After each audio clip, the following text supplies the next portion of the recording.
Hello दोस्तों, good morning. आप सभी का स्वागत है मेरे चैनल में। चलिए आज हम स्टार्ट करते हैं क्लास 11th का फिजिक्स। तो सबसे पहले आज हम देखेंगे वार्क, एनर्जी एंड पावर। तो सबसे पहले देखना है, हम तीनों टॉपिक देखेंगे। वार्क क्या है, एनर्जी क्या है और पावर क्या है।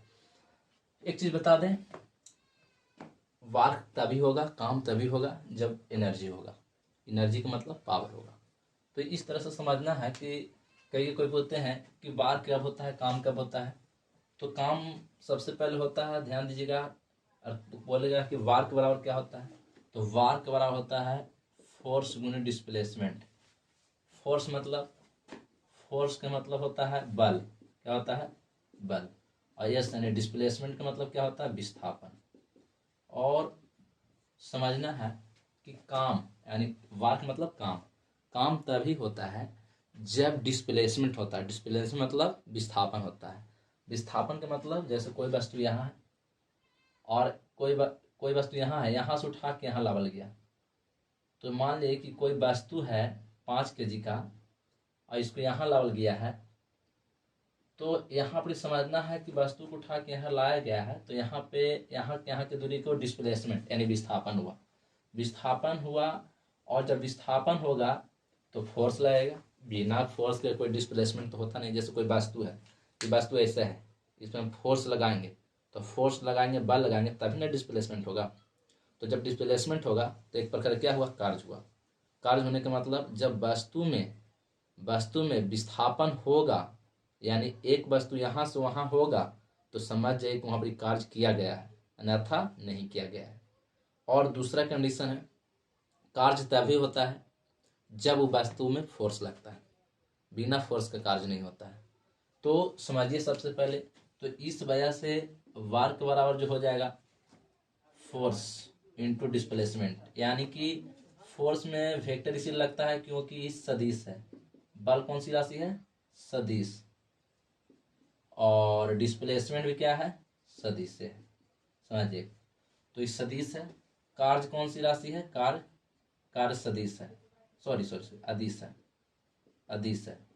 तो इस तरह से समझेंगे, क्योंकि जिसका डायरेक्शन हो मतलब परिमाण और दिशा दोनों हो, उसको हम लोग बोलते हैं सदिश। और जिसमें केवल परिमाण हो उसको हम लोग बोलते हैं अदिश। तो सदिश अदिश में अंतर पढ़ना था। और चूंकि हम लोग जानते हैं कि जो W बराबर वार्क होता है, फोर्स है, और एस मतलब डिस्प्लेसमेंट होता है, विस्थापन होता है। अब उसी को पढ़ना है, वार्क डन बाय वेरिएबल फोर्स। यानी वेरिएबल फोर्स में बोलेगा तो W बराबर एस, लिमिट कहाँ से रहेगा? S1 से S2 तक फोर्स ds रहेगा। ds क्या है? विस्थापन है जी। और ये क्या है? फोर्स क्या है? F क्या है? फोर्स है। और ये लिमिट है कहाँ से कहाँ? लिमिट है कि देखिए S1 से S2, S1 से S2, यानी इसका जो लिमिट रहेगा कहाँ से कहाँ तक रहेगा? S1 से S2 तक रहेगा।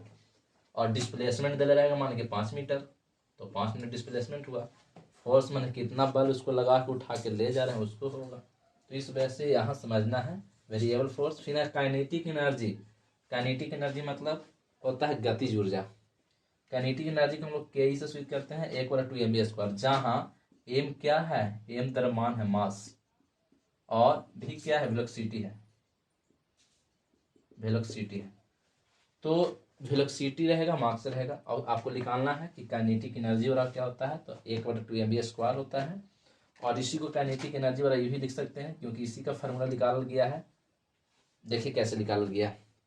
सबसे पहले समझना है कि इससे कैसे आई, इसको समझना है कि अगर हम लिखते हैं सबॉर्डिनेट लिखते हैं इसको 1/2mv², तो ये कैसे आई समझना है। देखिए सबसे पहले हम ये चीज़ समझेंगे सबसे पहले कि यहाँ mv² है, हम इसको m बनाना चाहते हैं।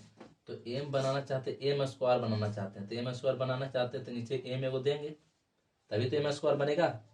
जब m² बन गया तो 1/2 m के m, समझ गए। और एम भी है तो दोनों का स्क्वायर करेंगे, कहा कि दोनों का स्क्वायर।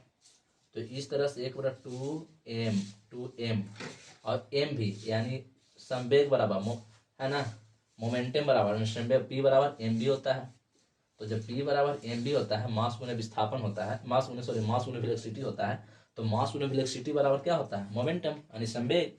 तो संवेग को यहाँ रखेंगे तो यहाँ क्या होगा, यहाँ हो जाएगा पी स्क्वायर, तो पी स्क्वायर, तो फार्मूला क्या आ जाएगा, पी स्क्वायर बटा 2m। यानी आपको समझना है कि जब आपको लाना होगा लीनियर मोमेंटम में निकालना होगा, तो लीनियर मोमेंटम में निकालने के लिए आपको क्या करना होगा, आपको करना होगा कि मान लें कि ये चीज़ नहीं दिया गया है, खाली पी का मान दे रहे, संवेग दे रहे हैं, मोमेंटम दे रहे हैं, मास दे रहे हैं, तब पर भी काइनेटिक एनर्जी निकाल सकते हैं। काइनेटिक एनर्जी और पी स्क्वायर बटा 2m, क्योंकि पी स्क्वायर 2m इसी से आया है, इसी से आया है। इसमें जो है पहले से ऑलरेडी वेलोसिटी नहीं होता, मोमेंटम होता नहीं, संवेग होता है। तो संवेग अगर दिया रहेगा और आपको पूछेगा कि काइनेटिक एनर्जी क्या है, पी स्क्वायर बटा, जहाँ एम क्या है, मास है, एम मतलब मास, मास मतलब द्रव्यमान, द्रव्यमान है, समझ जाइए, पी है संवेग। तो याद रखिएगा, ये चीज समझना है। बाकी आगे वीडियो में आपको बताया जाएगा सारी चीज।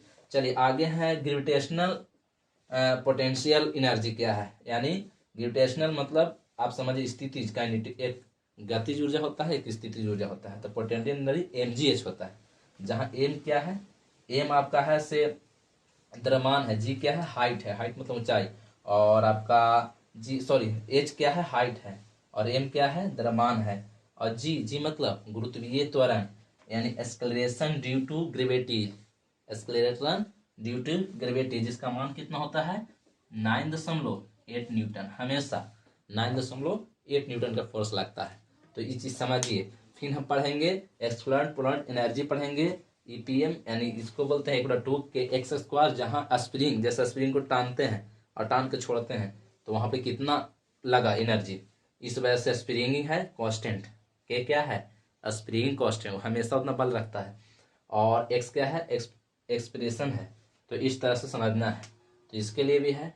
और work done change in kinetic energy, वार को हम लोग कोचिंग चेंज कर सकते हैं गतिज में, गतिज ऊर्जा में चेंज करते हैं। कोई भी काम करते हैं तो उसमें काम होता है तो मोशन गति होता है, बार करेंगे तो मोशन यानी गति होगा, और गति होगा तो हम चेंज कर सकते हैं अपने बार को।